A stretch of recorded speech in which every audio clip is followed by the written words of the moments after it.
और सील क्यों किया गया है, इसके पीछे की भी कहानी हम आपको बताएंगे। दरअसल ये चौकी भदरसा में है। और नमस्कार, आपके साथ मैं हूं आदित्य कुमार। दरअसल आपने अयोध्या के बारे में तो कई बातें सुनी होंगी। अयोध्या जहां युद्ध ना होता हो, लेकिन यहाँ युद्ध भी होता है और यहाँ एक चौकी है, वो सील भी कर दी जाती है। इस चौकी की बहुत चर्चा हो रही है और इस जगह की चर्चा भी बहुत ज़्यादा हो रही है, चौकी भदरसा।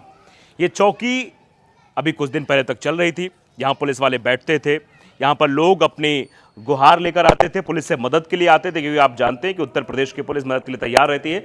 लेकिन अब यहाँ ताला लटक रहा है, इस चौकी को सील कर दिया गया है। और सील क्यों किया गया है, इसके पीछे की भी कहानी हम आपको बताएंगे। दरअसल ये चौकी भदरसा में है और भदरसा में समाजवादी पार्टी के एक नेता, जिनकी उम्र 65 साल है, जिनका नाम मोहित खान है, उन पर रेप के आरोप लगे हैं।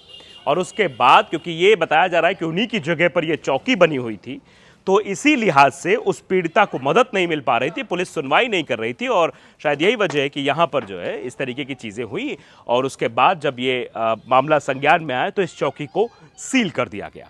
लेकिन मोहित खान के जो जानने वाले लोग हैं, जो मोहित खान के साथ रहते थे या फिर उनको समझने वाले लोग हैं, वो ये बताते हैं कि मोहित खान दोषी नहीं, क्योंकि 65 साल का एक आदमी जिसका समाज में एक अहम रोल हो, जो समाजवादी पार्टी का नगर अध्यक्ष हो, उस पर यह आरोप लगाना गलत है। लेकिन फिलहाल क्योंकि यह जांच का विषय है, अखिलेश यादव ने भी सीधे तौर पर इस पर एक्स पर पोस्ट किया कि डीएनए टेस्ट होना चाहिए, तो अब डीएनए टेस्ट की मांग को भी स्वीकार कर लिया गया है और डीएनए टेस्ट की बात की गई है। मैं फिर से एक बार ये स्लोगन पढ़कर आपको सुनाता हूं। उत्तर प्रदेश पुलिस आपकी सेवा में सदैव तत्पर।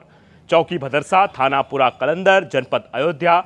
व्यक्ति भाव, अभाव या प्रभाव में पुलिस के पास आता है, अतः उसकी बात ध्यान से सुने, अच्छा व्यवहार करे, विधिक कार्रवाई करे। ये वरिष्ठ पुलिस अधीक्षक जनपद अयोध्या, उस वक्त जो वरिष्ठ पुलिस अधीक्षक रहे होंगे जब ये चौकी खुली थी। अब इस चौकी के बारे में थोड़ा सा आपको बता देते हैं, चौकी ओपन क्यों हुई और इसकी जरूरत क्या पड़ी। दरअसल 2012 में इसी भदरसा में कुछ सांप्रदायिक दंगे हो जाते हैं, मूर्ति विसर्जन को लेकर दंगे होते हैं। उसके बाद ये चौकी बनाई जाती है ताकि आपसी सौहार्द को बनाया जा सके और भदरसा में पुलिस मौजूद रहे, पुलिस वहां पेट्रोलिंग करती रहे, चीजों को देखती रहे। तो लॉ एंड ऑर्डर को सुनिश्चित करने के लिए 2012 में यह चौकी बनाई गई थी और 2024 में यह चौकी सील कर दी गई, पूरे 12 साल बाद। अब क्योंकि इसके पीछे जो कहानी बताई जा रही है वो ये कि मोहित खान जो है, उनकी जगह पर यह चौकी बनी हुई थी। और ये थोड़ा सा डिस्क्रिप्शन भी इसमें लिखा हुआ है, मैं कहूंगा कि दिखाने की कोशिश करें। ये कम संख्या जो कमरा संख्या 369 है। ये मकान दुकान नंबर 364, मोहम्मद जो भवन का स्वामी है मोहम्मद अहमद है, अब्दुल रशीद उनके पिता का नाम है। मकान पक्का निवास, ये पूरा पता यहाँ पर लिखा हुआ है। और ये अब ये जो उत्तर प्रदेश पुलिस की जगह पर ये चौकी जो ज़मीन पर बनाई गई थी, जिस जगह पर बनाई गई थी, फिलहाल उसको सील कर दिया गया है। सवाल कई हैं, सवाल उत्तर प्रदेश पुलिस पर भी खड़े हो रहे हैं कि आखिरकार जब पहली बार एफआईआर आई तो सुनवाई क्यों नहीं हुई, उस पर कार्रवाई क्यों नहीं हुई और इतना लेट मामले को क्यों खींचा गया। क्या वाकई में मोहित खान दोषी हैं, क्योंकि अब जो चीज़ें हैं वो डीएनए टेस्ट पर आधारित हो गई हैं। डीएनए टेस्ट हो गया कि उस लड़की का भी अबॉर्शन हो चुका है और वहाँ भी उसका डीएनए लिया गया है। और अब क्योंकि जो राजू नाम जो आ रहा है सामने और ये दो नाम आ रहे हैं, इन दोनों नामों को लेकर और दोनों का डीएनए टेस्ट होगा, उसके बाद दूध का दूध पानी का पानी हो जाएगा। तो फिलहाल जो आसपास के लोग हैं वो ये कहते हैं, अभी मैं ऑफ कैमरे बात करने की कोशिश कर रहा था कि मैंने सोचा शायद कैमरे में कुछ लोग बोल दें, लेकिन यहाँ लोगों का साफ ये कहना है कि सच बोलने पर जेल में डाल दिया जाता है, सच बोलने पर पुलिस उठा ली जाती है, कानूनी कार्रवाई की जाती है। तो एक सवाल यहाँ पर जरूर पनपता है, क्या सच बोलना गुनाह है?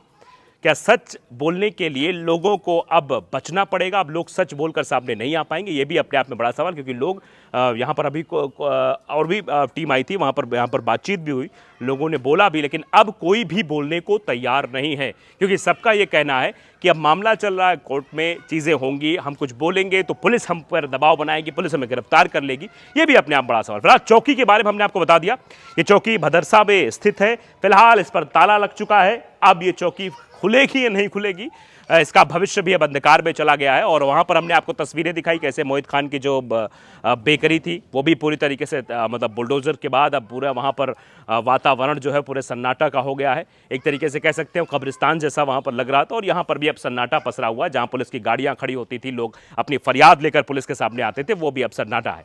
तो आखिरकार अभी इस मसले पर और कुछ क्या होगा, क्या चीज़ें होंगी, ये तो अब डीएनए रिपोर्ट पर ही मामला टिका हुआ है।